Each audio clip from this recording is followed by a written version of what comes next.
The following is a conversation with Jinnie Garrett. Jinnie grew up in southern England, eventually emigrating to the US in 1976.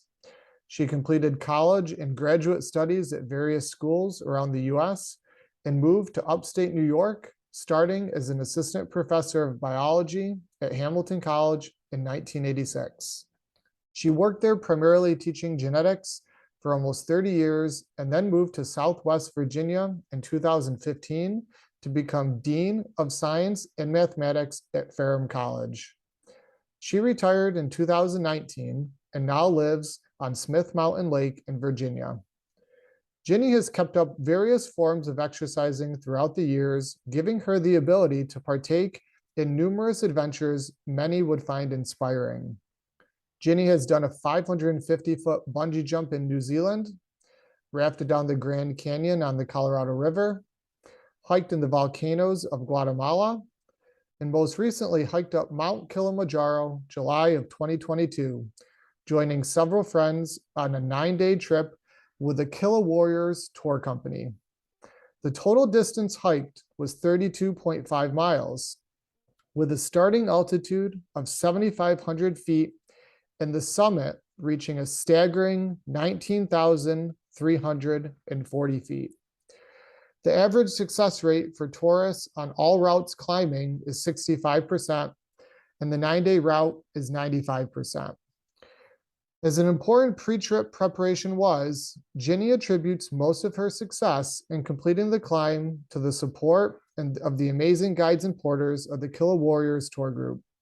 I met Jinnie in 2011 when she joined Co-Movement Gym.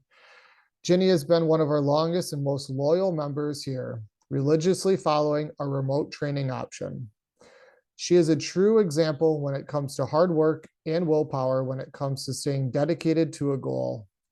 Her adventures inspire me, as I'm sure they will many of you. At the age of 69, Jinnie continues to plan adventures, keeps training, and most importantly, living life to the fullest. You are listening to the Co-Movement Gym podcast, where we inspire people to move and live courageously. If you are enjoying this content, please support our sponsors in the description. I thank each and every one of you for being on this journey with us. Now, please enjoy the show. Folks, listen up. I want to take a brief moment and thank our podcast show sponsors, Lombardi Chiropractic, Native Path Supplements, and Redmond Life. Lombardi Chiropractic has been my personal chiropractor for 10 years and has kept my body strong and healthy. Native Path Supplements are used by numerous Co-Movement clients and our coaching team here at the facility. I highly recommend that you try their chocolate collagen peptides. I was made aware of Redmond Life by one of our trainers here at the facility. He recommended I try Relight electrolyte powder. This supplement has dramatically improved my afternoon energy levels and overall hydration. I'd like to thank these 3 companies for providing outstanding service and products that make our society healthier and more resilient. Mention the Co-Movement Gym podcast when you call Lombardi Chiropractic, and not only will they treat you like family, they will provide a nice, enticing discount to all listeners.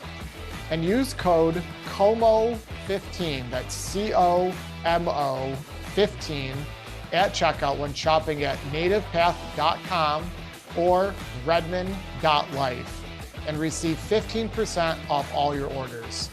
Your support to our show sponsors assists in us paying for expenses and continuing to provide content we hope you all enjoy. Jinnie, welcome to the show. How you doing? I'm doing well. Thanks for inviting me. Yeah, this is, I'm super pumped to talk to you about this adventure. You climbed Mount Kilimanjaro, which I look at as an amazing feat. I'm sure many of our listeners will feel the same, but I'm really curious, first off, why you chose that particular climb. There's like thousands of options. Why did you choose that one? A question I asked myself many times, particularly as we went up it. It wasn't on my bucket list. It wasn't something I've been thinking about for years, which I know is true for some people. What happened was one friend and I were talking about trips that we could do, and we zeroed in on Kilimanjaro. And actually, we would have been climbing it right now. We were going to do it in November of 22, and then a hike in Guatemala earlier in the year. Unfortunately, she got injured in an accident and decided she wouldn't be ready in time for this year. So I basically canned Kilimanjaro. I wasn't going. And then another friend invited me to go to Kilimanjaro. So it seemed like the fates were pointing me that direction. And so I signed up with this couple of friends, and it then focused my attention on it. But it really has, it hadn't been on my radar until then. How long did you book that trip in advance? Was it like 6 months, 3 months, a year? How long? About 6 months. I think I actually signed on in February for a end of July trip. But I'd been thinking about it, say, for the year, because we originally booked for the November trip. Now this is in for our listeners, Tanzania, Africa, right? Tanzania, yes. Yeah. What kind of flight was that? A long one from DC to Addis Ababa. We went on Ethiopian Airlines. So that was like 13 hours one way and 16 hours the other. And then a shorter, maybe 2-hour, 3-hour flight from Addis Ababa to Kilimanjaro. Did you, when you landed, was there any kind of, like jet lag, recovery? Like what did that, because that's quite a jump over there. Yes, there certainly was tired on arrival. Basically totally time disoriented, but no, I have traveled that across to Asia multiple times, so I'm fairly used to doing it. But I was just tired for a couple of days, and we did spend 2 days acclimatizing and just resting at the hotel. We had to do a gear check. We had a pre-climb meeting with all the guides, that kind of thing. So there was a bit of sort of orientation before we actually started out. And that's definitely a good idea. Yeah, absolutely. Yeah, I know people that travel out west a lot of times into like the Rocky Mountains, and they get right to their destination. They go from like almost zero altitude or like 1,000 foot to like 10,000 foot, 9,000 foot. And they have a lot of problems. Arusha, where you start out, is at 7,000. And I had been at 10,000 for 2 weeks before that, because I went out to Colorado.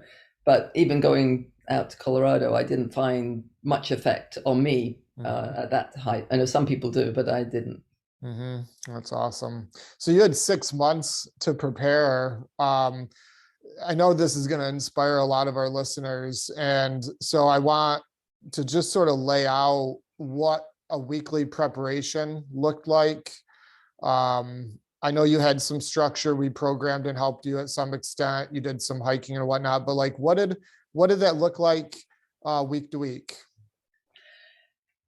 Well, back in the winter, I came off some medical issues from last year, and so I was at somewhat of a low point for my fitness.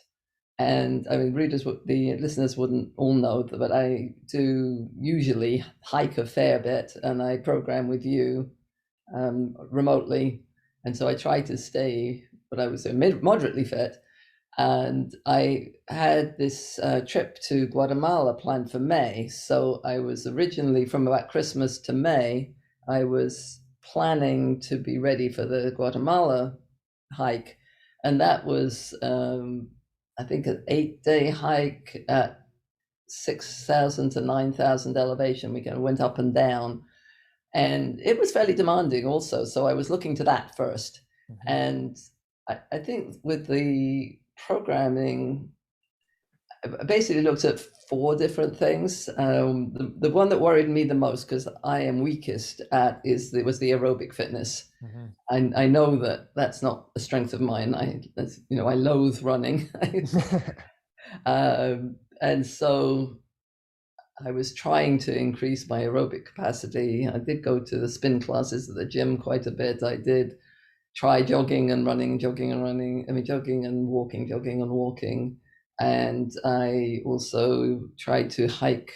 But I live close to the Blue Ridge Mountains, and so I can hike up to the up the Appalachian, up to the Parkway, which is 1,500, 2,000 feet elevation gain for each time you do it. So I was going up and down those trails quite a bit, as well as doing the strength training. So the aerobic was one. And also nasal breathing. Your body's learning to nasal breathe, and I did really try hard to do that. Strength, definitely you're doing squats, lunges, and step-ups. The leg muscles were hugely important, but also upper body because of the carrying the weight. And so I noticed with the Guatemala hike, several of the people who hadn't been working out had a lot of their shoulders and their torso was bothering them. And then balance is so important because you're walking on the trails all the time. And finally, hiking to get used to being on the rough ground. From week to week, it was mainly governed by what was available at the time of year and so on, because I increased my hiking more and more towards the end. And for the Kilimanjaro hike, about 2 months before, I was really hiking like 3 times a week on doing 6 to 10 miles. And 2 weeks before, they had recommended doing 3 consecutive days of, sort of your max, basically. And so I did 13 miles. I was intending to do 13 miles, 12 miles, 13 miles, but I didn't. I did 13, 6, and 10. Back off. And then the last week you back off and give yourself a bit of a rest. And I got up a couple of other people on the that didn't do as much as that, and they still succeeded. I think a lot of it depends on the trip that you're going on, and if anybody wants sort of detailed information about one route versus another and that sort of, you can always give them my contact info. But there's a huge difference in success rate between the people who go up the sort of 6 or 7 day fast route from the east and the 9 day slower route from the west. It's literally maybe 60% success on the faster route and 95% on the slower route. Yeah, I had that written down here. Yeah, it was 65%. Yeah, for the faster route, right? And 95. Yeah. So that's really huge. I don't think I would have made it on the other route. I don't know for sure, but I given that I felt I was pretty much at my limit on the slower route, I have my doubts. Sure. Well, so for people listening, like, you put in pretty extensive time training, planning. Like, this isn't a trip or an adventure that you just decide a week in advance and you go hope for the best. You definitely had structure. You're hiking 20, 30 miles a week. That's pretty remarkable. You mentioned something really, really cool. The nasal breathing. There may be people listening that don't know what that is, but that's essentially you're walking or hiking, breathing just through the nose. And what's really cool with this strategy, and me and you talked about this, it was in your programming, that it helps pace you. Because if you're going too fast, you're going to want to open your mouth for more oxygen, right? But the nasal breathing, I recommend to pretty much everyone that's looking at increasing long-term aerobic capacity and not gassing out. Because we hear this all the time with people that'll be 10, 20, 30 minutes in and they're just fizzle out. It's because you started out too fast. nasal breathing, whether it's walking, speed walking, or a slow jog, is a really, really, really good way to regulate your pace. It's a self-regulatory process, right? I was doing a ruck march last week. I just did 3.5 miles with 40 pounds on my back. But it was quite a bit of an elevation piece. And I knew that if I just took off as fast as I could without nasal breathing, I would gas and end up much slower at the end. But I did that pretty much the whole time. I breathed through my nose, and it worked really well. So hearing you say that, that's a great strategy for people looking to do that. Did you enjoy that? Did that help you? I'm sure it helped me. I don't know if I enjoyed it. And the whole pacing yourself, that's one of the things they say about the success rate is you get a lot of younger athletic types going up the mountain, and they don't succeed because they start out too fast. It could be on any individual day, but it can also be in the whole trip. They burn themselves out in the first 3 days because they're so on they can go faster than everybody else and get to the camp first and all that. But then they get to the 4th and 5th day and they run out of resources. And it's sort of a similar, just going slowly and not worrying about. They keep saying it's not a race. It's not a race. So some of the slower people actually end up being the tortoise that does get to the top. Yeah, that's a good point for sure. Did you, leading up to this, Jinnie, have doubts ever about like not finishing it, or were you pretty much mentally 100% tuned in that you were gonna get to the top? No, I definitely had doubts. Yeah, tell me about that. I want to know what you were thinking, where your mind was with that. Well, I watched. Typically, you decide you're going to do this, and what you do, you get on YouTube and start watching a lot of videos of people showing the film of going up there and getting inspired because of how amazing it all looks, but also getting worried because there was a lot of young, fit-looking, strong-looking things who suddenly said this is the hardest thing they'd ever done, and sort of sitting in the tent shaking their head saying they're not going to make it and all this. And that was concerning. I just sort of thought you're spending a lot of money and a lot of effort, and I'm not sure that if they can't do it, well, possibly I can't do it. And so yeah, I was really quite worried about it. I wasn't sort of worried about danger or anything. I was just thinking I really don't want to try and not succeed. But I did make up my mind that if I didn't make it this time, I probably wouldn't try again. I wanted to put as much effort as I could into succeeding the first time, because I didn't want to have to try even harder and spend twice as much money in order to actually make it to the top. And this was a sort of one-shot deal in my mind. Yeah. No, I wanted to hint on that because there are so many people considering adventures, challenges, big, small, everything in between, and fear and the unknown stops so many people, right? The difference with you is that you committed to it, you trained for it, and you went and did it. And you knew there was a chance you wouldn't succeed. But the fact that you threw yourself into the arena to try it is just a tremendous amount of respect. But that's also the difference with people that I think go through life making excuses with why they haven't done so many different things versus those that just throw their hat in and they say, hey, I've watched the YouTube videos of people getting crushed, but I'm just going to go give it a shot. So yeah, you get on the journey and you just sort of stay on it. And once I was there, I mean, it was just one foot in front of the other, and keep counting was how it went. towards the end, or towards the top. It was literally just.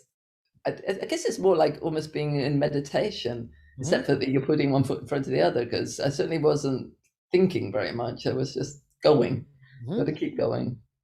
Did you have a part of the climb? I asked the same question to Bob. You met at the gym there. He ran the 100 miler there. Were you where was the most difficult part in your mind that stood out? Whether you thought of maybe quitting or just was physically or mentally difficult for you? Is there anything specific that sticks out? I didn't really think that I was going to quit or not make it once I got there and was going up. I was slightly more worried about other people in my group, and there were others that were more affected by altitude than I was. But the hardest part that I remember, apart from counting, was once you got to the top, and I think it was as much psychological as physical.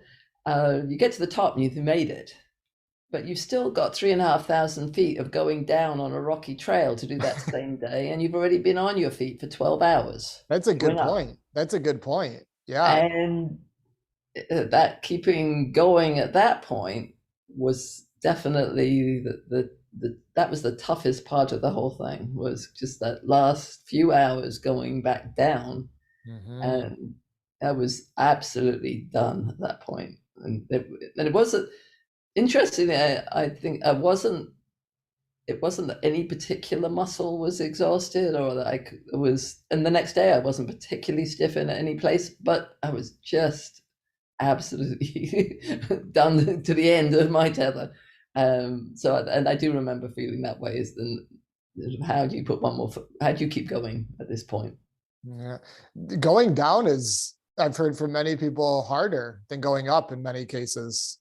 Did you experience that? Or obviously it's the end of the trip, so you're more fatigued than in the beginning, but there's a lot of impact. There's slipping opportunities. Like, did you feel going down was difficult? I don't think I found it more difficult. Again, it's the aerobics for me. So going up, the last steep part going up was physically the hardest, but the going down on summit day, when it was, so we got up at 4 a.m. and we got to the summit at about 3. So it was from 3:30 to 7 going downhill. And so I would say I've been on my feet for 15 hours. So I think it was just the physical tiredness at that point, because the next 2 days of going down didn't particularly bother me. Now, if you have bad knees at all, Mhm. then it everybody that had knee issues was struggling more on the downhill. Mhm. But luckily, so far, my knees have held up to the test. So I didn't find it harder. It was the exhaustion. Mhm. Did your average day of climbing, what did that look like? Like, what time did you get up? What time did you stop and call it a day? What did your eating look like? What did that on average look like? That's not easy to answer, because it really wasn't an average. The first few days were relatively moderate. Um, we would get up and start 8:30 or something and on the trail, and finish, I don't know, at 4 or 4:30. And they had stopped for lunch. They actually put up a lunch tent so that we got a proper lunch. It wasn't just sandwiches or box lunch kind of thing. We got a cooked lunch. And so that was fairly average days. But then, so that'd be days 1, 2, and 3. Days 4, 5, and 6 were acclimatization days. So we got to one camp, we had an afternoon off, and this was at 15,000 something. Then the next day we climbed up to the next camp at 16,500 feet and went back down to the 15,000 feet, Oh, and wow. had the afternoon off. So that's this high principle of climb high, sleep low. Mhm. So we did that, and then and again had the afternoon off. The next day we went back up to the 16,500 plus a little way past it and back down to it, and that was a relatively short day. But then the next day we got up at 4 a.m. and went up and over the summit. Mm-hmm. So you got the very, very long day. So they sort of rest you up and get you used to that level. And I think they're also testing. If someone has serious altitude sickness, they need to go back down then, because once you get up onto the Western Breach, you can't turn around. The point of no return. Pretty much, yeah. I mean, I don't know what they do if somebody really breaks their leg up there or something, but the principle is, you start and you keep on going at that point, because the guy or the porters at the 16,000, they go around the mountain to the downhill. They don't carry all the stuff up and over the top. Mm-hmm. So they meet us sort of on the camp on the way down. Mm-hmm. Yeah, you guys got to be real light getting up there with your stuff. Get up and back down, right? Yes, and Yeah. rapidly. They don't want you staying there very long. At that elevation, they just sort of, time to take photos, have a quick look around, take a picture at the peak, and go down. The guides are clearly nervous about having us up there. For sure, you're over 19,000 feet. Yeah. Yeah. So food, you said you ate well, but what is that? Like, what kind of food? I'm really curious because I'm like a foodie. I always say, like, if I could eat well and sleep well, like I could pretty much handle anything. So like food for me personally would be of very keen interest. So what did that look like? The food really was excellent. At breakfast, they made porridge just about every morning. They had what they called toast, was borderline. A lot of fruit, fresh fruit, and except for on the really high altitude days, they didn't get fresh fruit and vegetables up that high. Lunch tended to be soup, homemade soups, all sorts of nice vegetable soups, and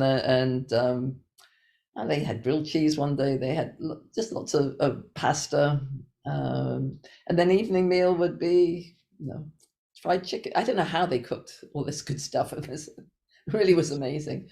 And again, fresh vegetables, except on the very top. The problem with the food deal is that you, after very long, you don't feel like eating. Because of the altitude? Yeah. Really don't want to eat. Most of us went off our food by certainly by the 15,000 feet day, we were hardly eating. Wow. Your digestion doesn't get the blood to it the same way, and you're not hungry. And of course, they're trying to push food at you because they want you to eat a lot. And you sort of push the food around the plate, and it doesn't appeal. I mean, it was hard to even swallow at some point. So, my one friend didn't eat for about 5 days. Wow. But she was living on these energy chew things, just looking on energy chews. And I tended to eat more of my snacks and less of the food. I don't know why it seemed more palatable. It did. And it wasn't the quality of the food. It was just literally the environment. I mean, it was just hard to eat. Did you lose weight over the 9 days? Yeah, 3 pounds. 3? Well, that's not bad. Yeah, I probably would have lost 10. Yeah, maybe. I don't lose weight that easily, unfortunately.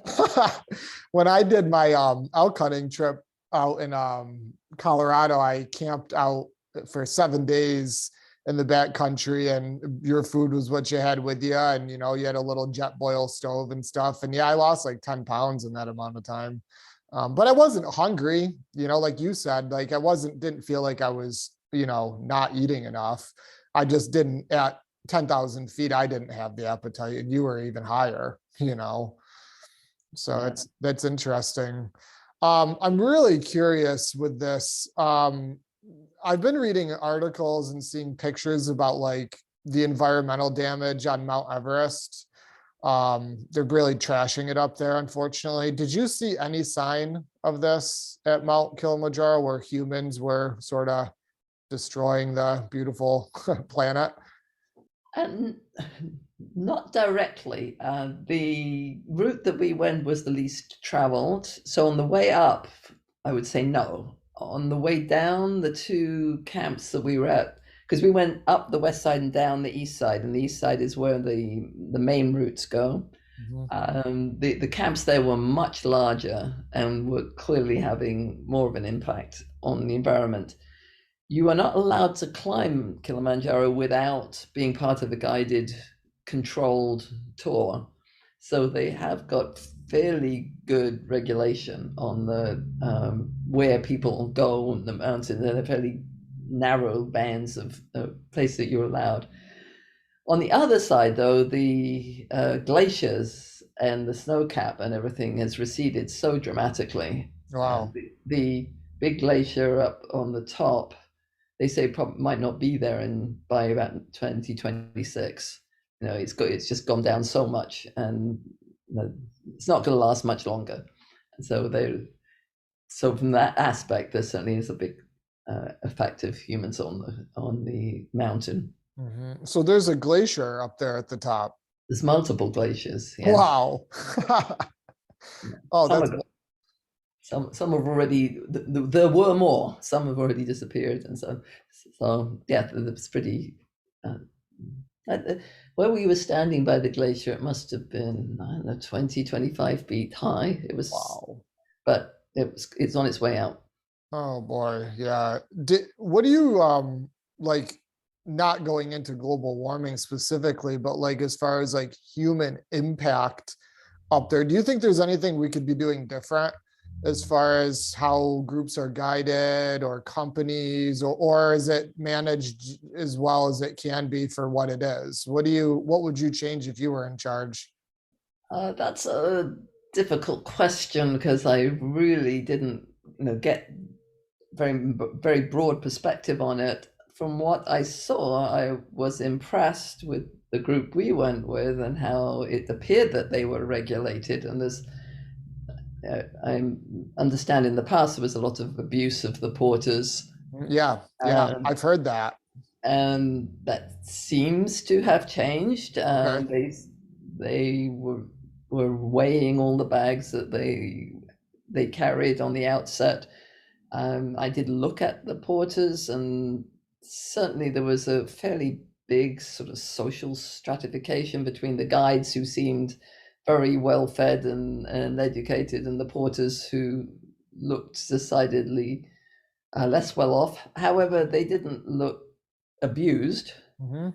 Um, I don't know if there are other companies. I mean, we certainly did go with a company that was more expensive and had the reputation for taking more care, that kind of thing. The people had been working for them a long time. Mhm. To regulate it more, the balance, of course, is always between the people wanting work, which they clearly do, Yep. and taking care of the environment. So that's what they're trying. The government are trying to balance. Mhm.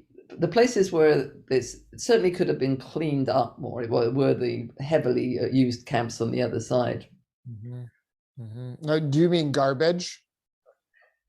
Yeah, I didn't see a lot of garbage, but I saw write-ups about Mhm. garbage and bathroom facilities being pretty obnoxious. I mean, our group took their own chemical toilets all the time, so I never went into any of them. Mhm. And frankly, I was so exhausted on the I didn't pay much attention. It's like, where's my tent? Sure. So Did you get to know any of the porters, like their story or anything about them in any detail at all? Because I find that lifestyle fascinating. I think they're probably in absolutely phenomenal shape. And they're living in Africa and dealing with tourists. Did you get to know anyone, like, to the level you could within 9 days, but did you get to talk in depth at all? I must admit, not really. We heard from the lead guides more than anyone else, and we asked questions like, "How often do you go up?" and Mhm. "How have things been going since the pandemic?" I mean, they had such a long layoff, and then going back to it again, and they sort of go they some of them turn around within a few days, but they have to have time to wash everything and sterilize it and repack it, and off they go again. Um, I didn't. I'm sure other people on the group talk to them more. You know me, I'm kind of a loner. So What does their volume look like? Like if like I'm sure it varies person to person, but like are they doing it like a one trip a month? Like are they after 9 days, are they headed right back out? Like what's that look like? um, again, it totally seemed to depend. Of the people that came down with that were on our trip, I know that several of them were going back up again in about 3 days, Yep. but others weren't. Others were staying down. Mhm. So I guess they rotate people through, and the amount of work that they have. Because that was dry season, high season for tourism, they were going up as much as they could, because then they would have a 3 month layoff when there was rainy season and not very many people want to go. Mhm. I wouldn't want to be on those trails when it was raining. I know that. Well, no, it makes everything harder. You've got wet gear, you're sleeping in that, the slippery conditions.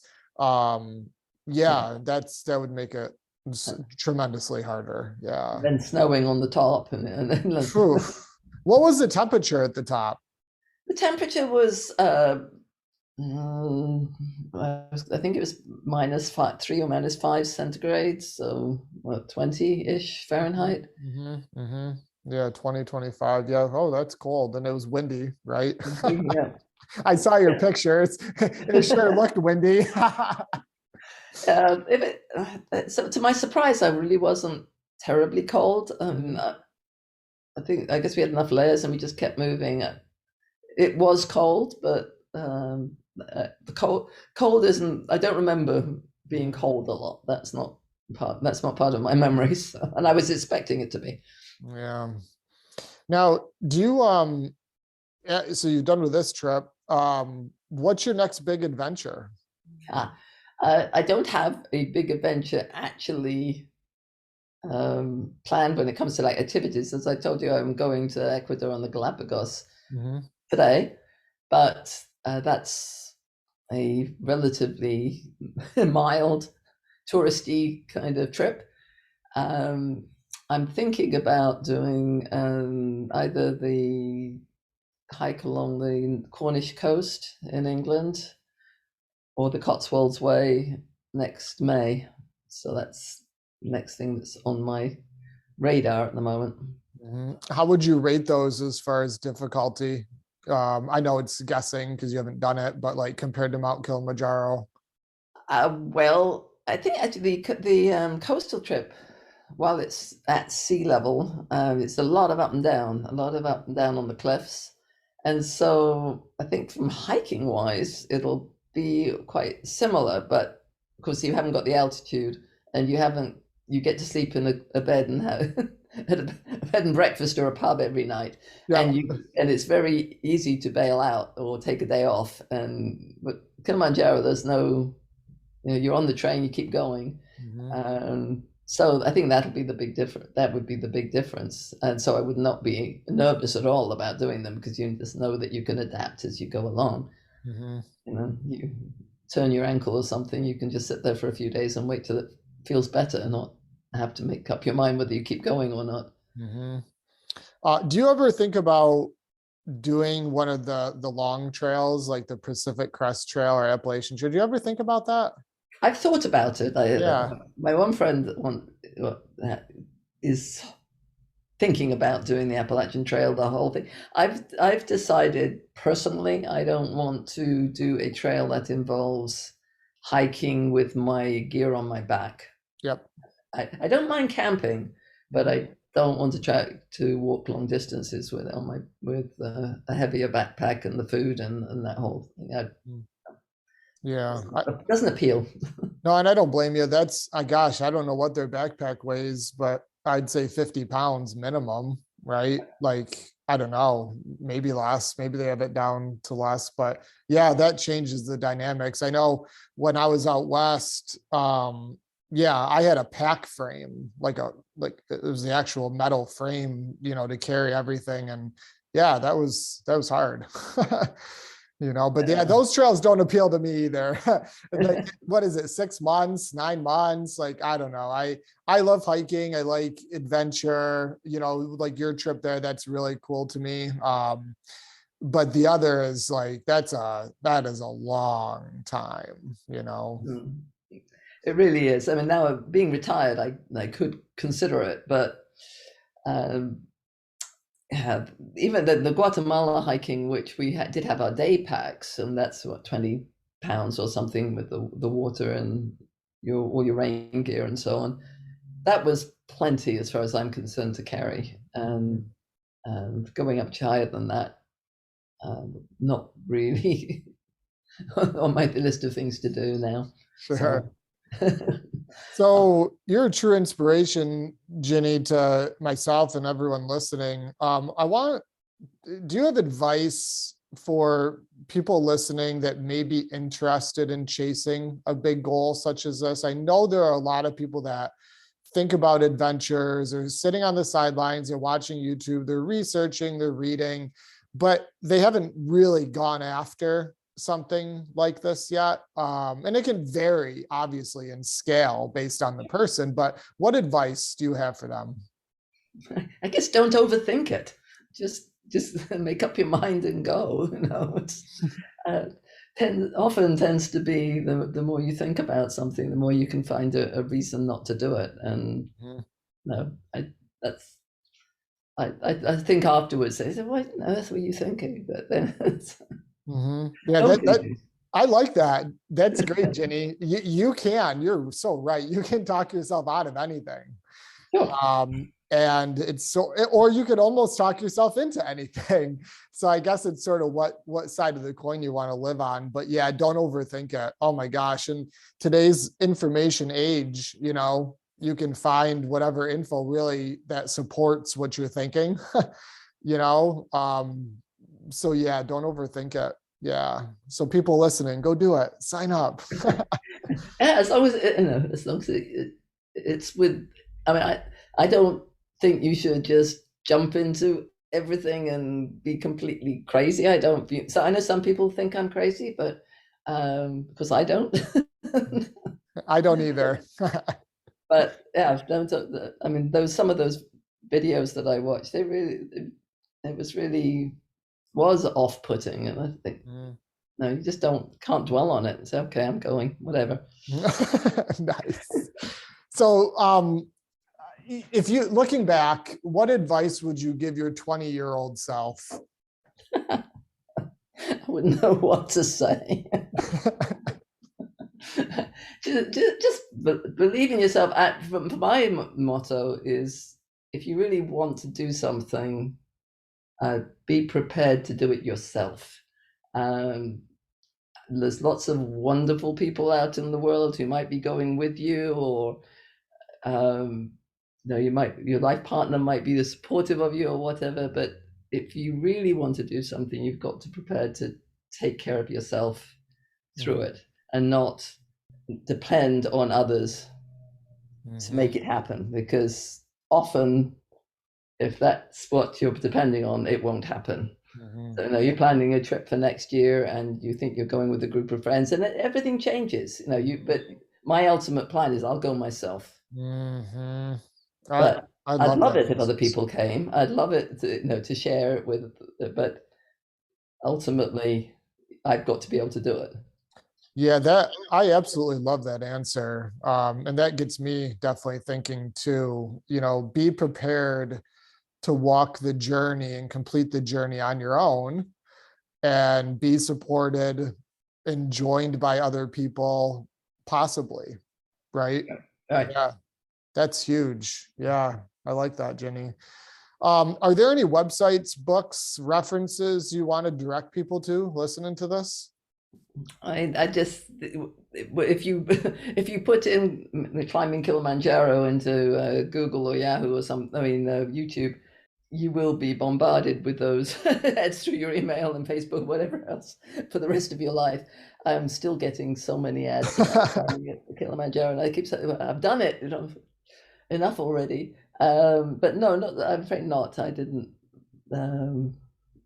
find sort of book kind of references. Mhm. But if they'd like to get in touch, say they want particular info about the group we went with or more specific details, you're welcome to pass on my contact information. Yeah, and I'm gonna put a link if it's okay to your tour group, the Kiliwarriors. Is that what it is? Yeah, definitely. I think Okay. they were great.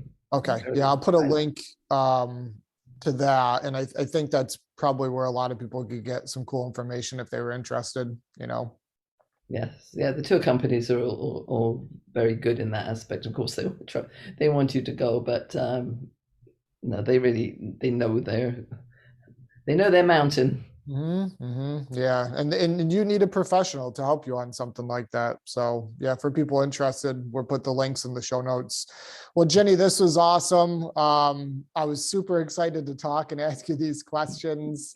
You're an inspiration. Keep pushing. Schedule the next big adventure. You inspire me, and me and you, as always, will be in touch. Okay. Okay, well, thank you, and thank you for all your programming and support through the years. You've kept me going.